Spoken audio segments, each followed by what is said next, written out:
सरकार देश के सभी किसानों का कृषि ऋण माफ करे, साथ ही इस बार पेराई सत्र के दौरान घोषित किए जाने वाले गन्ने का मूल्य कम से कम 450 रुपए प्रति क्विंटल रखे, विलंबित भुगतान को ब्याज के साथ दिया जाए।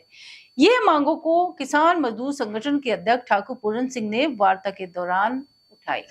मुजफ्फरनगर आर्य समाज रोड पर स्थित आर्य समाज मंदिर में वार्ता को संबोधित करते हुए ठाकुर पूरन सिंह ने बताया कि सरकार किसानों की उपेक्षा कर रही है, जिसे अब सहन नहीं किया जाएगा। 60 साल की आयु के बाद हर किसान मजदूर को 6000 प्रतिमाह पेंशन के तौर पर उत्तर प्रदेश सरकार दे, ताकि वह अपनी गुजर बसर कर सके। किसानों के निजी नलकूप के बिजली के बिल भी निःशुल्क किए जाए। ठाकुर पूरन सिंह ने घरों पर लगाए जा रहे प्रीपेड मीटर न लगाने की मांग की।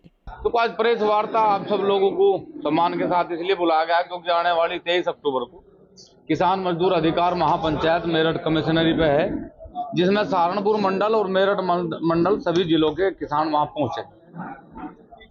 किसानों के पहुंचने का मसला ये है कि हम लोग लोकसभा से एक लड़ाई लड़ रहे कि भाई किसान की बात पिछले विधानसभा में इसी सरकार में हमारे माननीय मुख्यमंत्री जी ने कहा था कि हम बिजली फ्री देंगे, किसान को 12 की बिजली फ्री देंगे, और वो बिजली आज तक फ्री नहीं हुई, बल्कि उसकी एवज में अब एक बड़ी घटनाएं हो रही कि किसानों के मीटर लगाए जा रहे, किसानों के रजिस्ट्रेशन करवाए जा रहे। अरे भाई, आपने जब बिजली फ्री का वादा करके वोट ले ली तो अब शर्त किस बात की है? हमारा निवेदन है कि बिना किसी शर्त के किसानों को बिजली दी जाए।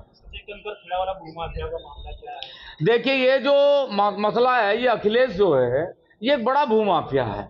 इसने वहां दलित किसान है उनकी जमीन, नगला तासी के किसान है उनकी जमीन इसने बहुत बड़े स्तर पर कब्जा रखी। ये बड़ा माफिया है। 47 मुकदमे इसके ऊपर हैं, जिसमें 500 करोड़ रुपए की संपत्ति इस व्यक्ति ने सरकारी बेच रखी, जिसका मुकदमा इसके ऊपर है।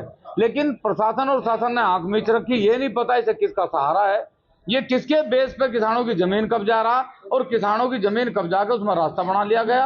अब यदि किसान वहां किसी भी प्रकार से बैठने का प्रयास करें तो वहां पुलिस, शासन, प्रशासन सब इसके साथ खड़े होंगे, इसकी मदद में है। माननीय योगी जी, यदि भू माफियाओं के घर पे बुलडोजर चले तो इस व्यक्ति के खिलाफ भी कार्रवाई हो, 47 मुकदमों की इसकी सारी कुंडली खंगाली जा और किसानों को उनकी जमीन का अधिकार दिया जाए। देखो, ये इस देश का दुर्भाग्य है। इस देश का दुर्भाग्य है कि बार बार पिछले कुछ वर्षों से सरकारें ये कह रही कि सैटेलाइट से हमने किसान पकड़ लिया, वो पुराली जला रहा था। मैं बार बार एक बात कहूं, क्या सैटेलाइट से मात्र किसान पकड़ा जाएगा? सैटेलाइट से रिश्वत लेता हुआ अधिकारी नहीं पकड़ा जाता। सैटेलाइट से किसानों की 12 पे लगातार चोरियां हो रही, क्या वो चोर नहीं पकड़े जाते? सैटेलाइट से रोज घपलेबाजी हो रही, सैटेलाइट से अभी पर्चे निरस्त कर दिए गए, जबरदस्ती सारे चेयरमैन बना लिए गए। सैटेलाइट से एक भी आदमी नहीं पकड़ा। कौन सा पर्चा कैंसिल कर रहा था, किसका पर्चा कैंसिल कर रहा था? ये सरकार की तानाशाही है और किसान को बर्बाद करने की मुहिम। नहीं, चुनाव से लेकर क्यों ना देखा जाए? हम लोग वोटर हैं तो हमारा अधिकार है वोट देने का, तो हम हस्तक्षेप रखेंगे, क्यों नहीं रखेंगे? और जब यदि हम नजर नहीं रखेंगे तो फिर तो बेपैठ हो जाएगी सरकार। हमारी नजर है पूरा की 10 की 10 विधानसभाओं पर नजर है, और जो भी किसान की बात करेगा, किसान के पक्ष की बात करेगा, उसके लिए काम करने का प्रयास करेगा। देखिए, मैं बार बार एक बात कहूँ, हमारी लड़ाई भाजपा के, कांग्रेस के, समाजवादी के साथ नहीं है। हमारी लड़ाई है भारत सरकार और उत्तर प्रदेश के साथ। हम भाजपा तो एक सब कंपनी है, ये तो कंपनी बना रखी है, इसमें मैनेजर, जनरल मैनेजर, ये सब, ये जनता वोटर मजदूर है, बाकी सब अपने अधिकारी है।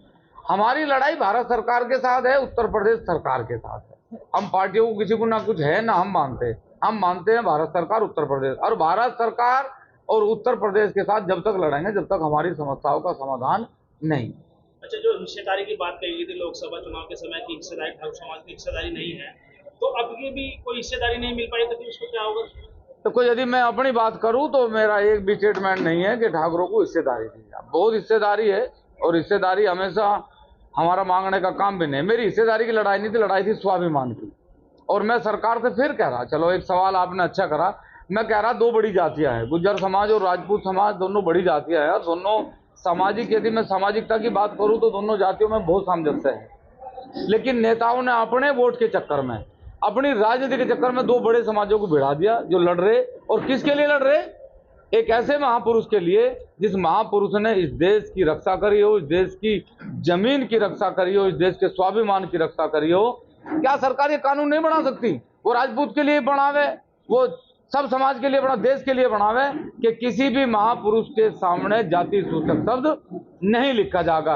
ये इतना सा कानून नहीं बना सकती सरकार, और ये कानून जब तक नहीं बनावेगी, जब तक ये महापुरुषों के नाम के सामने जाति सूचक नेताओं के द्वारा लिखे जाएंगे, जब तक ये लड़ाई जारी नहीं। बिल्कुल, ये तो उपचुनाव है, इसमें तो बिना आंदोलन के भी कंट्रोल हटा देंगे, कोई ऐसी बात नहीं है। जब आगे निखाली साहब का 27 में जब करेंगे आंदोलन, मान लो तैयारी है, 25 में महाकुंभ है, फिर 26 में महाकुंभ है, 2 महाकुंभ है अभी, क्योंकि 2 महाकुंभ भरे गए, एक हरियाणा में, एक उत्तर प्रदेश के ननौता में।